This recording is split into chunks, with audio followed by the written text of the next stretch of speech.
Hello everybody, this is Harbinger, this is Wingspan Asia on Steam, and this is our opening hand.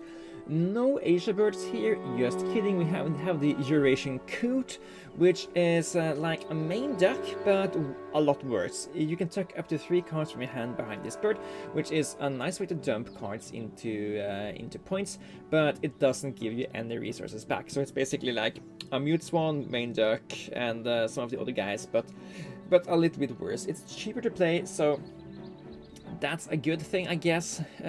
We could keep him in case we get a promising wetlands engine going, but yeah, not too fond of keeping this guy off the opener here. What else can we say about the opening hand? Great Egret is a great late game bird that lets you play another bird, and it's basically a very neat way to cheat 7 more points into your board by paying 3 more food in the same transaction. So it's a great bird, but it's a little bit early to pick it up. Great Tit and Black Woodpecker are 2 great cards for giving you food advantage in your early game. Black Woodpecker would give you lots of additional food limited to worms, while the Great Tit gains you any food ice and very often will give you a nectar, since we are restarting the bird feeder. So this is really great for getting you that sort of food that you actually need. Hooded Crow lets you tuck cards at the end of the round, dependent on how many times the opponent activates the grassland, so it could it's a really great counter to a Raven or Killdeer played early, but it's not something that will stand out on its own, and if the opponent plays around it, it's basically a really expensive 3-point bird that forces your opponent to play around it. We have Wetland Scientist and Bird Bander. Wetland Scientist is a little bit hard to make pop off, but maybe the Great Egret can help us accept the offset cost there. Bird Bander doesn't work for quite a few of these birds. What's in the tray? In the tray we have a Granada, Stella's Jay, and Laughing Kookaburra.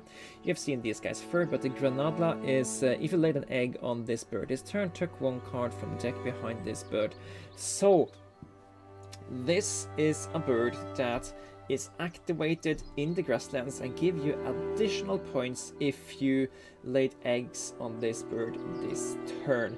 So it's a very conditional gain another points bird, so it's worse than the regular gain another point bird. So not too big on that. This guy gives you food, this guy gives you food, but we already have 2 great food getters here. So I am considering picking up the Eurasian coot, because it will leave us an option to get rid of cards we don't need, and it's a very cheap bird to put into the wetlands that we can do. I don't think we need both the Black Woodpecker and the Great Tit, and I think that while the Black Woodpecker gives us more food, the Great Tit is probably better at giving us precisely the food we want. So I think this guy is a little bit greater for us. That allows us to pick these 2 guys, which are 2 birds that will help us with Wetland Scientist. And then we can play out Eurasian Coot pretty early, so we can look at more cards. I still think we want to draw more cards before we are activating this guy too much, but when we're getting cards we don't want to play, it's a nice place to leave them. Okay, but play this guy out first over here, get nectar into here, and allows us to find all the food we need to play the other cards we want to care about playing out later. And I think we can afford to pick nectar as the initial food source for us. And actually, a great hidden feature about the Great Tit is that if you have it as your last bird in your habitat, you are very likely to get a nectar when you're rerolling, and you're also very likely to win the nectar game, just because you're getting this guy gives you a lot of chances to get nectar, and it also you basically need for it to be rolled 2 nectars for the opponent to get any. So yeah, great bird that has a hidden feature of winning you the nectar game. Okay, Eurasian coot Eurasian goes. coot. Coots have lobed toes, not webbed feet, that help them swim through water and walk on mud. Yeah, cool. So yeah, it's actually it's not a waddle bird. It's yeah, it's a wetlands bird that doesn't waddle. So like it has different kind of feet from these guys. Cool. I was saying something and I totally forgot what I was talking about because we had to listen to the sound cue. But that is fine. Do we care about the Granadla? I don't think we do. It's a conditional bird that needs specific stuff to happen to just gain more points. It doesn't give us additional resources, so I think it's bad. While Turkey is a really good bird for turning resources into points. We don't need it for any of the bonus cards, but I guess we can keep it around. White Wagtail is very interesting to me because it would allow us to yeah, we don't gain anything by talking to you, so let's skip on that for now.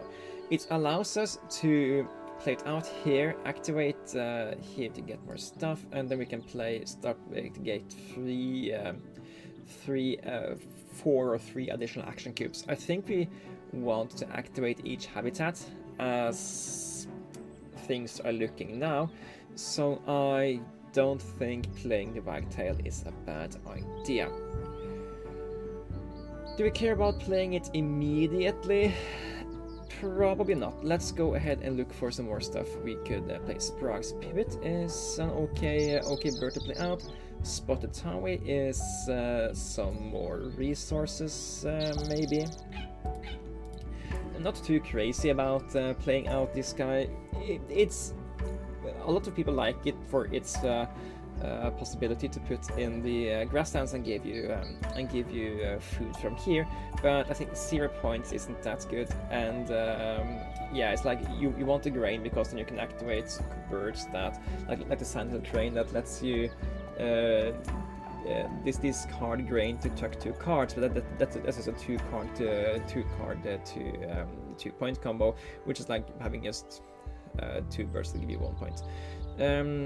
Anyways, we are probably playing the White Wagtail now, laying eggs, then we can take food after that, and then we can play out the Sprague's Pipit.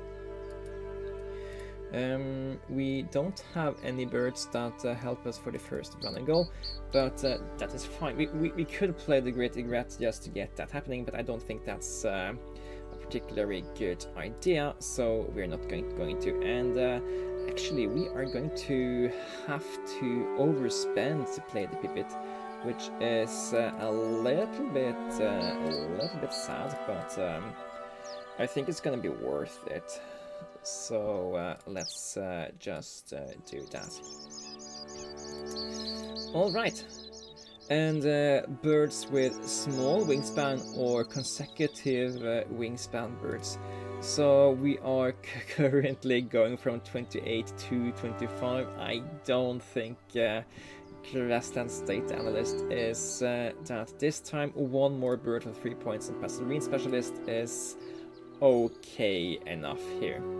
We can probably find one small bird to play for those 4 points, but we won't be doing it for any prize. Now, I would be very excited if we could find any amount of resource gain bird, but yeah, I guess Regent Bowerbird is some kind of resource generation on demand, but yeah. Crested Lark is discard grain if you do gain an egg on this bird. This is resource washing. It's basically this ability, but more limited. So I don't think that this is particularly good. I do like the birds that do this, but discard 1 food, get 2 eggs. I like those birds, but I don't like just getting a single one here. And Common Raven. Okay, Thank you. That is precisely the kind of stuff we are talking about here. Took those 2 cards there. We now have a game plan. And that game plan is... yeah, what is that game plan exactly? We can already go here to gain 3 food we care about and deny opponents nectars. I guess playing at the Raven here gets 2 eggs, then get something here. Yeah, just getting here, getting 3 eggs and 2 foods every activation if you fill out the entire habitat is a really good ability. Getting eggs and getting food in the same turn. Yeah, I think that's gonna be the play. So we just go here, pick whatever food, reroll and get a nectar, play out the common Raven, and I think this is an okay decision to do. Or we could...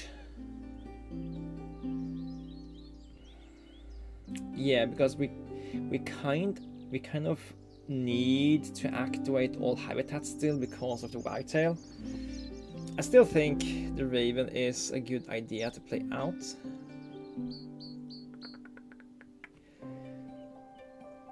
We can activate it twice to push more nectar into the habitat. Yeah. I had a period where I was playing a lot of the base game, so I'm just hard-coded to really enjoy picking up ravens early whenever I can. It's the ravens aren't bad, but they aren't as good as they are in the base game.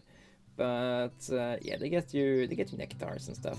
But it's like, yeah, we can get 2 eggs, or we can get 1 egg and 2 food here. Then we can get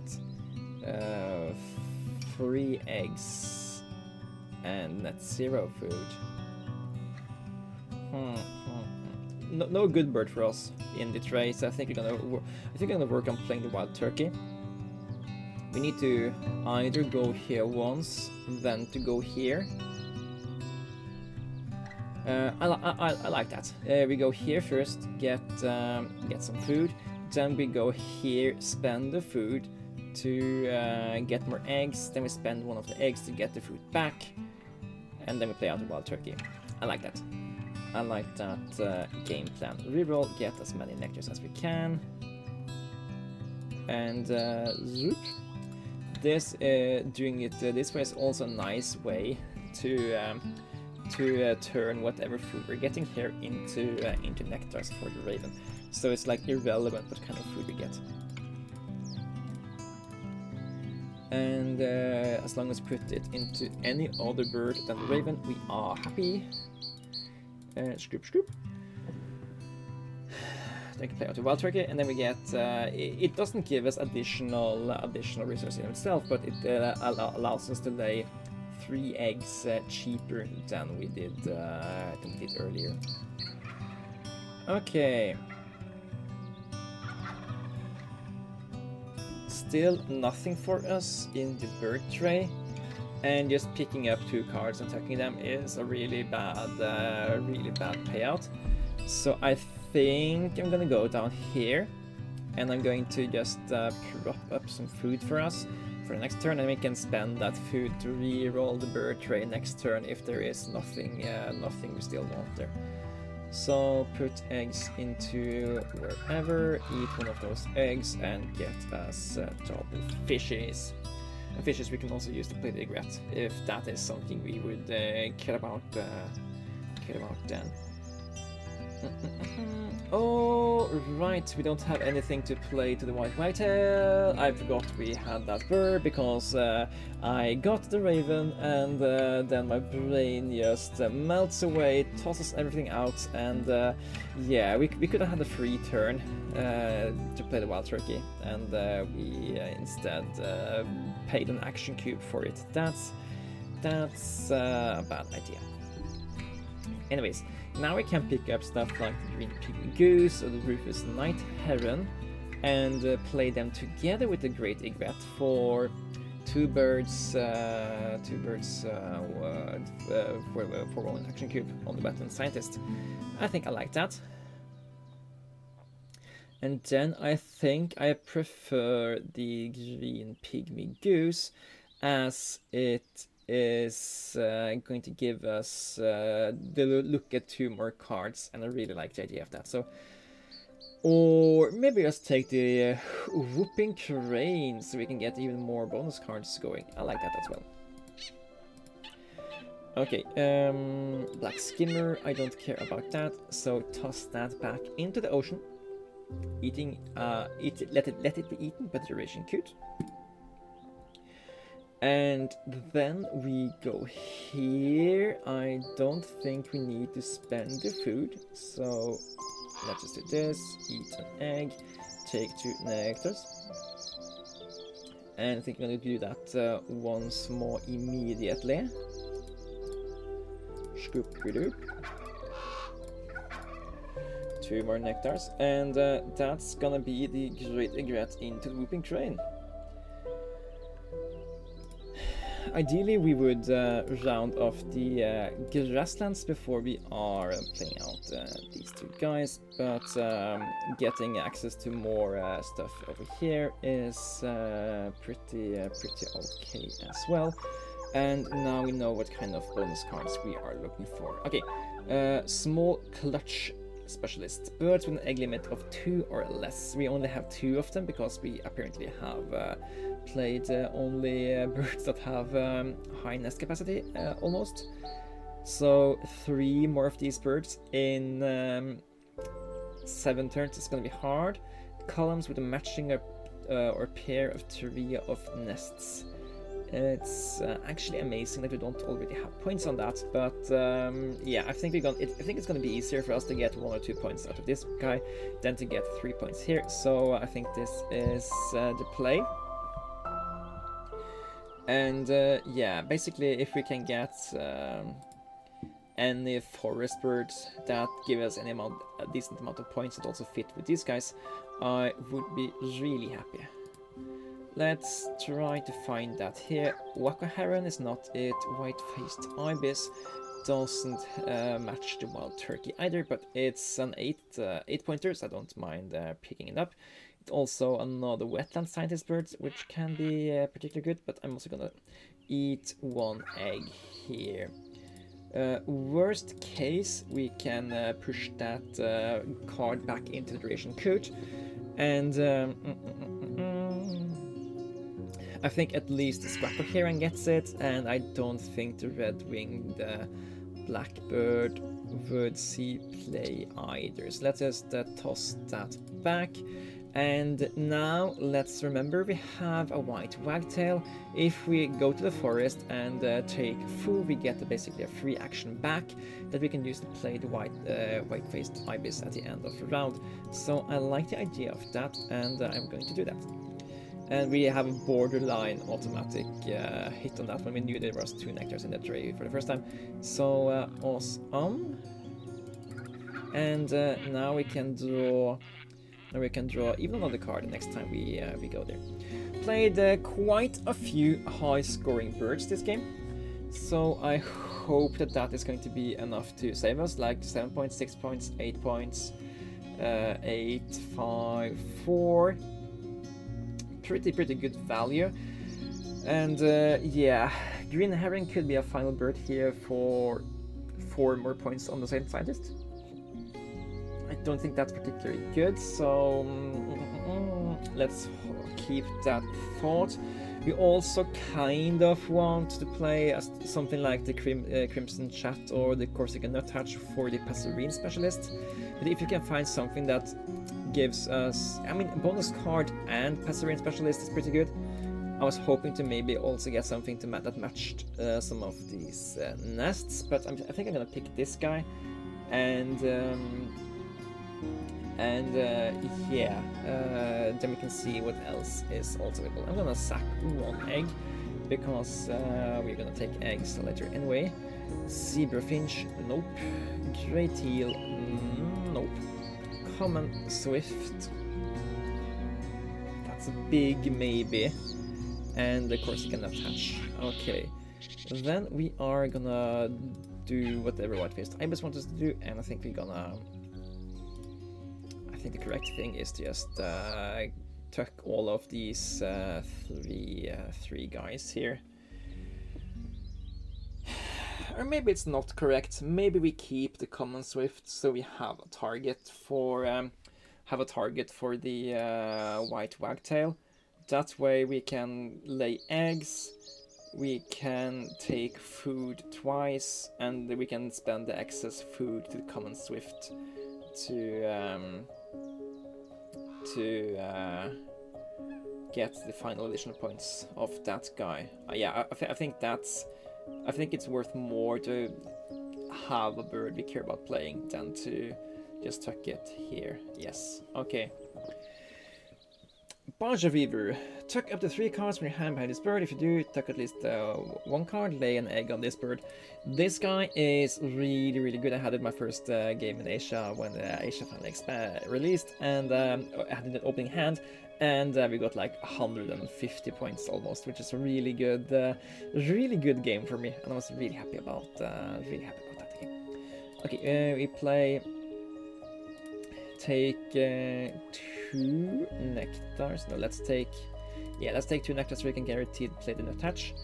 And then we reroll, and we take worms. So we have stuff to tuck to the common swift. Yes. And then I think we play out. We play out an attach. Take more food, then we lay... No, then we lay eggs.